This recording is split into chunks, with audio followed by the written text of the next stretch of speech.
विश्वास नांगरे पाटील यांच्यासारखा प्रशासकीय अधिकारी राष्ट्रीय स्वयंसेवक संघाच्या मंचावर जाऊन स्तुती करत असेल तर तो कायदा आणि सुव्यवस्था सांभाळू शकेल का?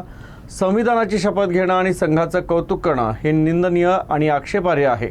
विरोधकांना प्रश्न विचारल्यावर अर्बन नक्षल घोषित करणं माहोल तयार करून संपवण्याचा धंदा आहे, अशी तीव्र प्रतिक्रिया काँग्रेस नेत्यांनी व्यक्त केली.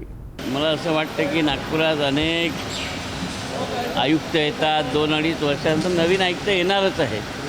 आयुक्त आल्यानंतर तो कसं काम करतो, जर आयुक्त आल्यानंतर त्यांची भूमिका जी असेल त्या भूमिकेप्रमाणे आम्ही त्यांच्याशी वागू. आणि मला वाटतं की IAS IPS हा अधिकारी हा निष्पक्षच असला पाहिजे आणि निष्पक्षच राहतो अशी आमची माहिती आहे.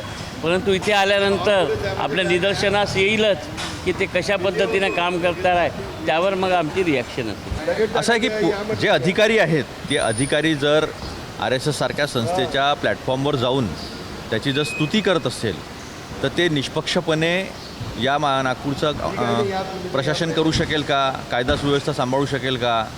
संविधानाची शपथ घेतो, कुठलाही ममत्वभाव न ठेवता काम करण्याची शपथ घेतो आणि त्याच्यानंतर अशा पद्धतीनं RSSची तारीफ करणं हे ऑब्जेक्शनेबलच आहे.